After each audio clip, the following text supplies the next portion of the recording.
এখন দেখতে পাচ্ছেন না আপনারা, সরকার পরিবর্তন হয়েছে, চাঁদাবাজ পরিবর্তন হয়েছে, চাঁদাবাজি পরিবর্তন হয়নি।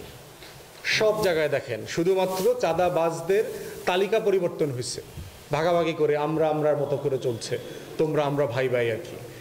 আপনি দেখবেন রাজনৈতিক ছত্রছায়ায় সারা বাংলাদেশের হাট ঘাট মাঠ বাস স্ট্যান্ড হকার ফেরিওয়ালা সব দখল হয়ে গেছে। তো এই যে দখল, এইটা তো রাজনীতি না। আমাদেরকে পর্যন্ত ঢাকায় আপনার হকাররা বিভিন্ন জায়গা থেকে এসে অফার দেয় যে ভাই এই রাস্তাটা যদি আমাকে নিয়ে দিতে পারেন আমি 9 কোটি টাকা 10 কোটি টাকা দিব আপনাদেরকে। তাই আমি বললাম যে আমার কাছে কেন আসছেন, বলে শুনলাম যে আপনার অনেক সুনাম আছে, পুলিশ আপনার কথা বললে ডিস্টার্ব করবে না।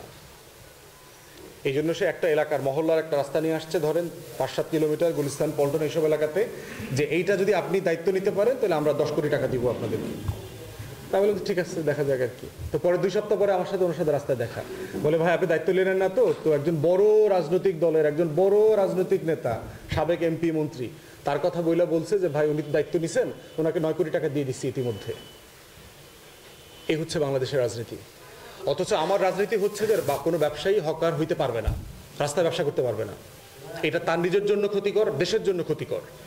ইমিডিয়েটলি মনে হতে পারে যে ঢাকা শহরে 15 লক্ষ হকার বাঁচবে কি করে, খাবে কি করে। কিন্তু এই হকাররা কি ট্যাক্স পেয়ার? তারা কেউ কি ভ্যাট রেজিস্ট্রেশন করা আছে, টিন রেজিস্ট্রেশন করা আছে? সে কি আমার অর্থনীতির কোনো কন্ট্রিবিউশনের জায়গাতে সে আছে? নাই। এবং তার কারণে দেখবেন যারা মার্কেটের ভিতরে দোকান নিয়ে ব্যবসা করে, আমার বিশ্বাস রংপুরেও আছে, মার্কেটে যারা দোকান নিয়ে ব্যবসা করে সে কিন্তু একটা ফর্মাল ইকোনমিতে আছে। সে একটা দোকান ভাড়া দিচ্ছে, তার ট্যাক্স রেজিস্ট্রেশন আছে, তার টিন আছে, সে আপনার হোল্ডিং ট্যাক্স দিচ্ছে, ভ্যাট দিচ্ছে। তাহলে অর্থনীতির কন্ট্রিবিউশনের জায়গায় তাকে তো আপনার ফর্মাল ইকোনমিতে আনতে হবে। হকার তো সমাধান না। কিছু কিছু ব্যবসা দেখবেন কোনো রাজনৈতিক দল কখনো ফর্মালাইজ করছে না। ডিশের ব্যবসা আছে, আমি জানি রংপুরে আছে কিনা, ঢাকাতে আছে। ডিশের ব্যবসা দেখবেন 2 দল মিলায় করে, যে যখন থাকে সে তখন ডিশের ব্যবসা কানেক্ট করে। এখন আমরা তো ইংল্যান্ডে ছিলাম, ডিশের লাইন তো কখনো এই এলাকার মানে ছ্যাঁচড়া পোলাপানরা এসে দেয় নেই, আলাদা কোম্পানি আছে। আপনি যে মোবাইলের সিম কেনেন, এগুলো কি ছ্যাঁচড়া পোলাপান মহল্লায় বানায়? এগুলো কোম্পানি আছে।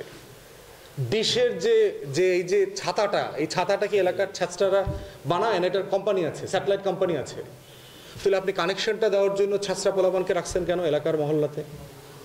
ইন্টারনেট কানেকশন দেখেন, আপনি এই কোম্পানির ইন্টারনেট নেবেন, ওই কোম্পানির ইন্টারনেট নেবেন, আপনি দেখবেন এগুলো সব লোকাল কানেকশন এবং এগুলো দল বদল হয়।